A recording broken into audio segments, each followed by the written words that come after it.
Faltan 15 minutos para las 11 de la mañana. Como decía en el bloque anterior, vamos a hablar de un libro que se llama Hijos de, que está escrito por la periodista Elena Rizzo, que trabajó en el diario El País, en el semanario de Búsqueda, en las radios Sarandí y El Espectador. Trabaja ahora en la revista Galería del semanario Búsqueda y además es una gran tricolor. ¿Cómo estás, Elena? ¿Cómo están? Buenos días para todos. Gracias. No pudimos evitar comentar en la tanda el resultado de anoche. Y no. Para alegrar a otro medio país, ¿no? Exactamente. Y bueno, está bien. No siempre se puede ganar. No siempre se puede ganar. Elena La Pola Rizzo. Bueno, sí. Así sos más conocida. Sí, porque es verdad, nosotros trabajamos juntos hace un montón de años en Radio Sarandí. Por eso. Entonces es raro vernos acá en un mismo, en una radio. Entrevistado, entrevistada. Sí, sí, pero es divertido, pues como estoy charlando con un amigo, entonces le saca toda la presión del micrófono.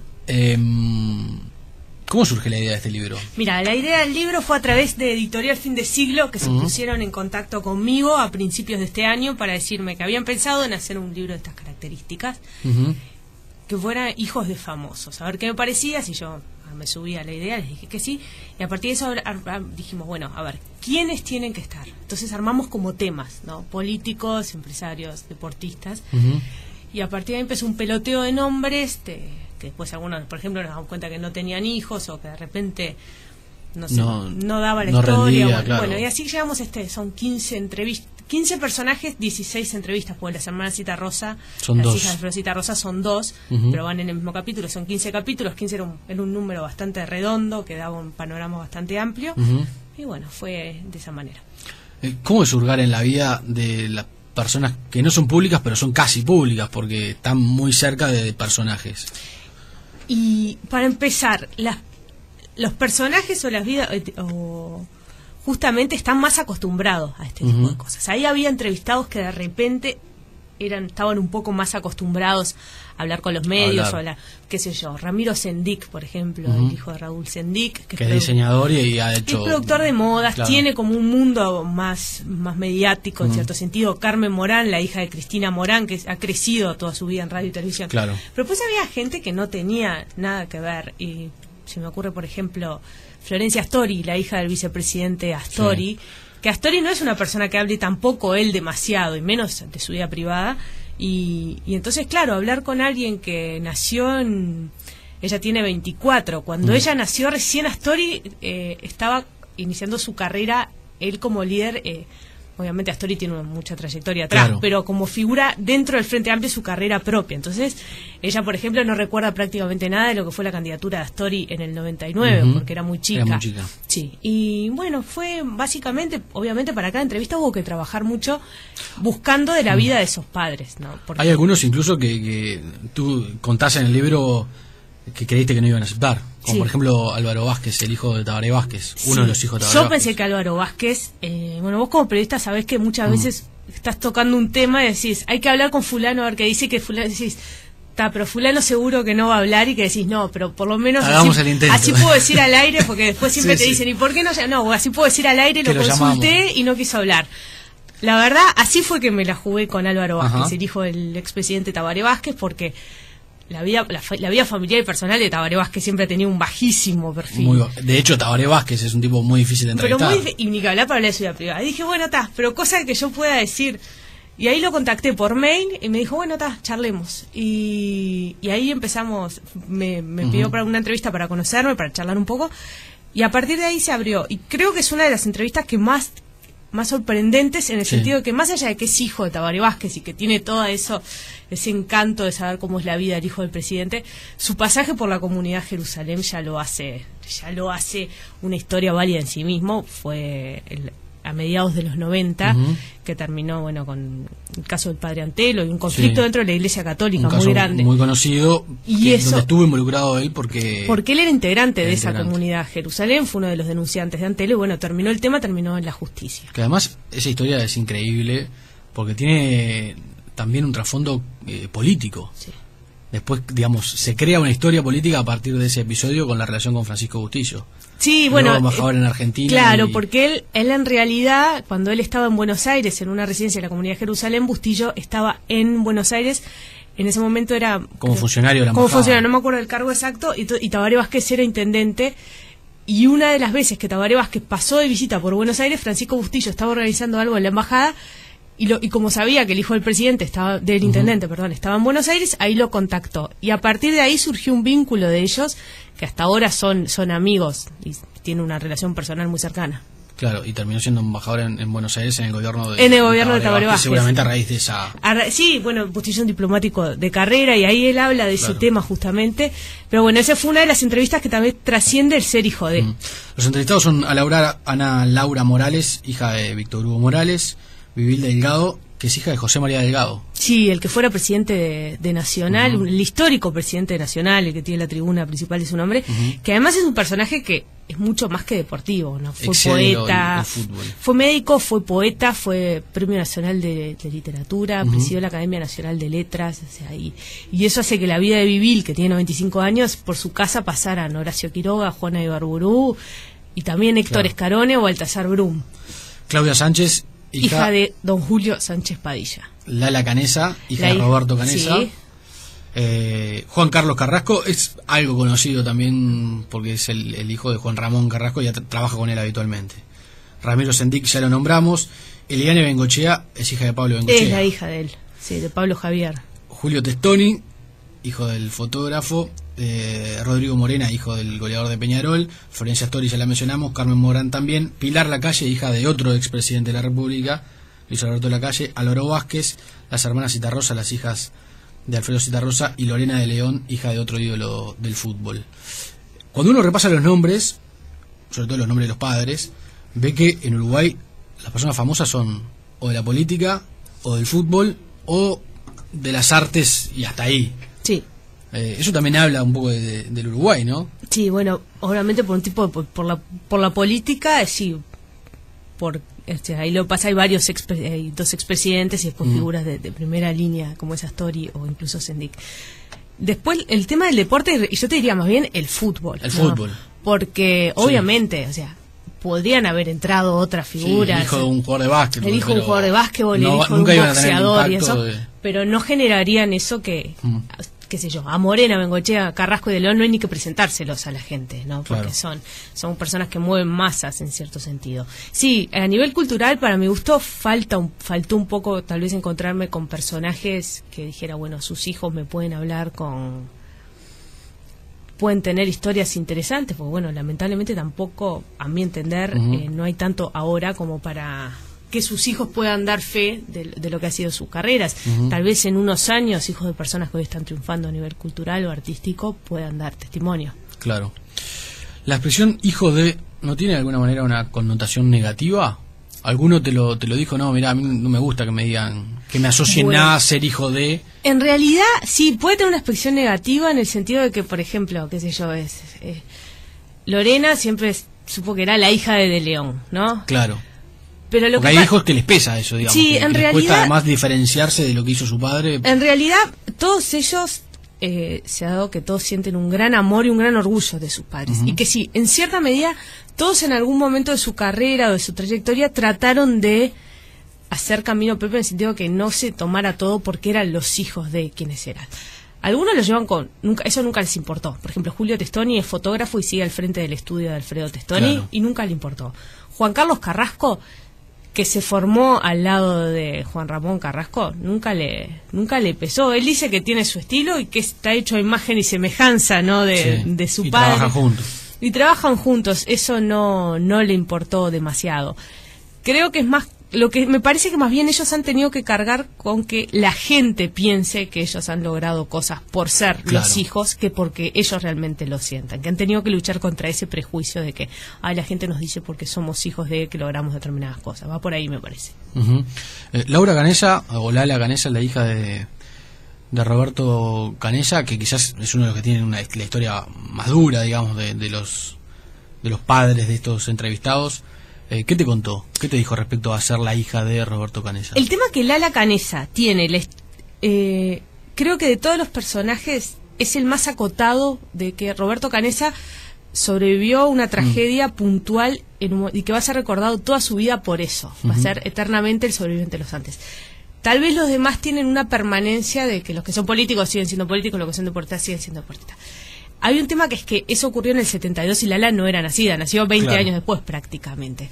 Entonces, ella no le tocó vivir el sufrimiento que fue ese momento que pasaron su familia, su abuela, incluso su madre, sino que ella vivió todo lo posterior, que aprendió, tiene esa familia que ella heredó de la montaña. Y es interesante una de las charlas que ella cuenta que estuvo una de las veces que fue a la montaña con el padre, que ahí el padre le hizo el repaso de todo lo que habían vivido en la montaña, y que él le decía que él sentía que tenía que volver con ella para a los que no habían vuelto a la montaña que vieran que habían quedado, que habían hecho sus familias. Y claro, ella dice que es algo que no se lo plantea en realidad, que es como que desde que nació está escuchándole en la casa, nunca le pasó que alguien se le sentara y le tuviera que decir, mira, esto pasó, que tu padre era algo con lo que nació. Y aparte ella, por el círculo de amigos y todo, ha estado siempre muy cercana a sobrevivientes de la tragedia, entonces lo ve con total naturalidad. Claro. Hay otros pasajes que son muy divertidos, como por ejemplo algunas anécdotas que tiene esa cosa de ser anónimo, pero ser hijo de una persona muy pública. Por ejemplo, hay una anécdota que cuenta en el libro Pilar Lacalle, la hija de Luis Alberto Lacalle, con un taxista. Sí, la del taxi. Que es muy divertida. Sí, Pilar, ella estudiaba y un día se tomó un taxi para ir, claro, vivían en la residencia de Suárez y Reyes, en que se tomó un taxi que no para cualquiera decir voy a casa y claro, la casa y aparte ella dice que dijo la esquina, ¿no? Entonces que dijo va a andar cerca lo del presidente dicen cualquier cosa, dicen que le gusta disfrazarse de bombero y que la Julita lo rezonga y que le decían un montón de barbaridades. Y que cuando se bajó ahí en la esquina, le dijo, vos trabajás acá, le dijo, no, yo vivo acá, y no hay disfraz de bombero ni nada, no se te parezca. Claro, eso era de lo anecdótico. Le pasó a Florencia Astori, que estaba con su padre en un tablado, y una murga tuvo un cuplé, parece que era muy agresivo hacia Astori, que claro, Astori se puso muy incómodo porque veía que su familia estaba escuchando hablar mal de él. Las que siempre se han presentado como muy celosas de su padre y del legado de su padre son las hijas de Alfredo Zitarrosa. Sí, son. Y se nota. En realidad fue bueno, es la única de las entrevistas del libro que son las dos que hablan, las dos hermanas. ¿No quisieron hablar por separado? Fue como que se dio naturalmente. O sea, las contacté y me dijeron para hablar las dos. Y es como que las dos se complementan en el sentido que Moriana, por ejemplo, que es la mayor, guarda un recuerdo muy feo y muy traumático de lo que fue los años que Zitarrosa vivió en el exterior en la dictadura. Entonces tiene como muy bloqueada toda esa parte de no quiere saber más nada. Entonces Serena lo ha ido, que es la hermana menor, lo ha ido reconstruyendo a partir de testimonios familiares o de amigos. En eso se complementan bastante. Y sí, son muy celosas de todo lo que es el legado de Zitarrosa, desde que no les gusta que lo usen políticamente demasiado, a eso de que dice que todavía no lo han podido velar como ellas y hacer el duelo como ellas quisieran, porque siempre está su foto en todos lados, su imagen en todos lados, su música en todos lados, y que es como algo muy público. ¿Hubo alguien que te dijo que no? Sí, hubo varias. Personas que contactan, hijos de... Sí, ahí están, en la introducción del libro está explicado, ahí... Bueno, cuando hablábamos de eso, los que hay que consultar, consulté expresidentes también a Emma, la hija del expresidente Julio Sanguinetti, que me hizo saber que ella prefería, perdón, ella tiene un perfil propio que lo ha mantenido toda su carrera, que está muy orgullosa de su padre, pero que no quería mezclar los tantos. Beatriz, la hija de Jorge Valle, que a mí me interesaba especialmente para que hablara de la época de la crisis, porque sé que fue una persona que estuvo muy cerca y fue uno de los soportes de Jorge Valle en la crisis. Tampoco. Lo pensó un par de días y me dijo, no, ¿sabes qué? Yo quiero mantener el bajo perfil que he tenido y no. Después, Pedro Bordaberry dijo que no, fue muy concreto, me dijo, no, la verdad, prefiero no hablar. Jorge Pacheco Klein, el hijo de Jorge Pacheco Areco, también lo contacté en Washington, donde él está viviendo. Quedamos para que sí. Después hubo un problema de agenda de él y mío, y lo íbamos a hacer obviamente por Skype, y después cuando hubo que volver a agendarla hubo problemas de agenda y al final la fue dilatando y me dijo que no podía hablar en ese momento. Creo que y también me interesaba hablar con María, la hija de Juan Carlos Blanco, para que diera su testimonio, y no habló. Eso por el lado político. Y después también están ahí hecho referencia a Yamandú, el hijo de Jaime Ross, me parecía que podía estar interesante, que vive en Holanda, y prefirió no le interesaba. Y después hubo otra entrevista que fue descartada, que fue la de Tania, la hija de Oscar Washington Tavares, porque la entrevista la hicimos y fue un tema interesantísimo, pero había un tema vinculado a la vida personal y familiar del que habíamos charlado, y ella me dijo que de ese tema prefería no hablar. Pero yo obviamente en el capítulo tenía que hacer referencia a que de ese tema ella no quería hablar. Ella había hablado para la entrevista, pero después ella había dicho ella había dicho, yo le había consultado sobre esos temas y ella me dijo que eso no quería hablar. Claro. Y después, finalmente en el proceso del armado de la entrevista, y eso fue que ella me dijo, que así que no quería que eso sí salieran, y bueno, no nos pusimos de acuerdo, y yo entendía que yo periodísticamente no podía dejar de tocar ese tema, obviamente. Aunque no, obviamente ella tenía el derecho de decir, yo de esto no quiero hablar. Claro. Estamos hablando de este libro Hijos de, con la periodista Elena Rizzo. Vamos a hacer una tanda y vamos a seguir conversando.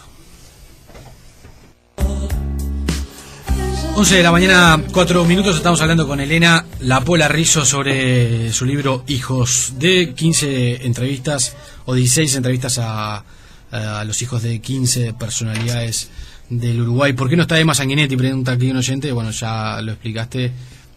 Fue una de las... Una decisión de que ella prefirió mantener su bajo perfil. No hablar, pero fue una de las invitadas. ¿Tú sos hija de...? No, yo creo, o sea, sí, obviamente de mi papá y de mi mamá, pero creo que desde el punto de vista periodístico yo he hecho mi carrera propia. No, o sea. Porque tú sos hija de una familia de periodistas.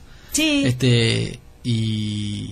Y de alguna manera también a todos nos pesa eso cuando nos dedicamos a lo mismo que se han dedicado nuestros padres o nuestros abuelos. Sí, yo soy, por mi punto de vista materno, la familia Beltrán, que está muy vinculada al diario El País, pero yo trabajé en el diario El País y creo que el tener apellido Rizzo más que Beltrán me ha ayudado. Claro. Y he hecho todas mis, si vos lo decías, yo trabajé en Búsqueda, trabajé en El Espectador, trabajé en Sarandí, trabajé en El País y un tiempo, y ahora trabajo en Galería. He tratado de hacer toda la vida mi carrera independientemente. Pero ¿te sirvió eso para encarar este libro? Digamos, el decir, bueno, yo en realidad me dedico a una profesión que se ha dedicado mi madre, mi abuelo, que... Mira, me sirvió, ¿sabes qué? En el sentido de que había cosas que ellos decían que les costaba hacerse... A ver, ¿cómo explicarlo? Que les costaba hacerse, en cierta medida, hacerse su lugar propio. Claro. Pero no. Y en eso de querer demostrarle al mundo que uno podía hacer las cosas por la suya. Pero sí, pero de verdad a mí tanto no me ha costado. Mejor dicho, no es que me haya costado. A mí no me ha ayudado en realidad. No, más bien que claro, no, pero me ha a jugado veces, en contra, te diré, claro, en algunos a veces casos. No es necesariamente una ayuda, a veces es una carga. Sí, pero yo qué sé. No, por suerte creo que no me puedo quejar, he hecho las cosas por la mía, y creo que por lo menos estoy conforme con cómo me ha ido. ¿A quién te gustaría agregar a esta lista? ¿O a un segundo libro de Hijos de? Bueno, ves, de los que no quedaron, sí. Por ejemplo, me hubiera encantado Beatriz Valle, vuelvo a eso, porque a mí el tema de la crisis del 2002 me parece que es un periodo de la historia uruguaya que se ha escrito, porque como eso sí es historia súper reciente, y del que se ha escrito poquísimo, y que habría que aprovechar que están muchísimos protagonistas, están vivos, ¿no? Salvo el libro de Paulillo y uno de Carlos Lupi, poca cosa más. O sea, me parece que ese testimonio de Beatriz Valle. Me hubiera gustado hablar con Emma Sanguinetti también de cosas, cómo fue que se vivió en su casa algunas cosas, ¿no? Por ejemplo, todo el tema de la ley de caducidad, cómo se vive de puertas adentro para la casa, y por ese tipo de cosas me hubieran gustado. Me hubiera gustado también, Vivi Delgado, haber charlado más con ella, porque lo hablamos en la tanda, ¿no? Es un personaje increíble, porque es parte de un Uruguay que ya no existe más, además, y que vivió todo un siglo, ¿no? Que vivió todo un siglo, claro. Vivil, vos te das cuenta que Vivil... Tú contás en el libro, festejó el campeonato del 30, del 50... Vivil vivió las 3 copas intercontinentales nacional, el campeonato del 30, el campeonato del 50, los golpes de Estado. Sí, claro. Vivió absolutamente todo. En una familia donde la política y las artes estaban muy... por eso me pareció que era muy... Y después, me están faltando. En realidad fueron esas las que yo dije en su momento, ay, qué lástima que ellas dos no quieren hablar, porque fueron las que me quedaron como con más ganas de que dieran a conocer sus testimonios. Claro. Sí. ¿Hay un proyecto para hacer otro libro? No, por ahora esto no tiene ni una Hijos semana. De segunda parte? No, esto no tiene ni una semana, qué sé yo, habrá que verlo. Hay tanta gente en realidad que a mí lo comentaba Mónica Botero, la directora de Galería, en la presentación del libro, que decía que este tipo de libros así ayudan como a conocer parte no necesariamente de la historia de los libros, ¿no? Pero de cosas cotidianas de que poco se saben, y de personajes. Esa era la idea no era meterse en la vida privada de la gente para sacar chusmerío, ¿no? Sino que en cierta medida esto ayuda, por ejemplo, a entender cosas. Pilar Lacalle cuenta ahí cómo pasaba mal, por ejemplo, con la ley de empresas públicas, ¿no? Claro. Y ella cuenta esa parte que me parece que es interesante. Ramiro Sendik cuenta, o sea, que son facetas poco conocidas de los personajes. Ramiro Sendik cuenta cómo era la relación uno piensa en Raúl Sendik, líder guerrillero que se levantó en armas, todo lo demás.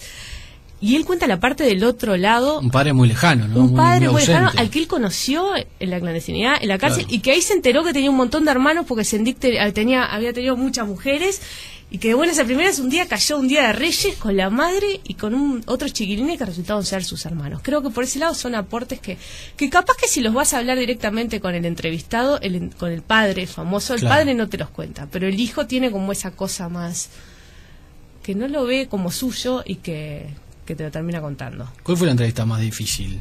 Contaste lo de Tania Tavares, que no quiso que se publicara una parte de su testimonio, la hija del maestro Tavares, y que bueno, finalmente no salió. Pero de las que salieron, ¿cuál fue la que más, Mira, la más difícil o la que más te costó a ti? En realidad te confieso que todos, increíblemente, todos fueron muy súper amables. O sea, en general hubo como mucho respeto, mucha corrección, y me pasó que la de la Citarrosa no fue del todo sencilla, porque claro, siempre entrevistar a dos personas no es lo mismo que uno, y Moriana me decía que yo le interrumpía mucho cuando hablaba, y en realidad era porque ella hacía unos silencios larguísimos que vos no sabía si había terminado o qué. Claro.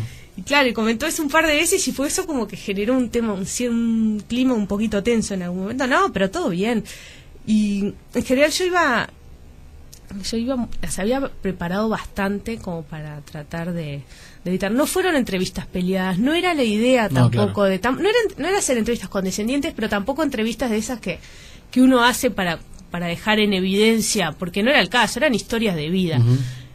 Y hubo momentos que yo veía que había gente que de repente se emocionaba con algo o algo. Con Ramiro Sendik, por ejemplo, a mí me pasó que toda la parte esa familiar, ¿no? Dije, capaz que es re complicado para Ramiro hablar de eso. Y tiene una manera de ser él que es súper, o sea, que él ha aprendido de todo eso y se lo toma todo con una naturalidad. Que yo decía, yo a mí me pone incómoda esto, y en realidad él se lo toma con total familiaridad. No, pero después no hubo así entrevistas especialmente difíciles. Difíciles no, yo te digo, bueno, y lo de Tania fue eso, no durante la entrevista fue encantadora también. Claro.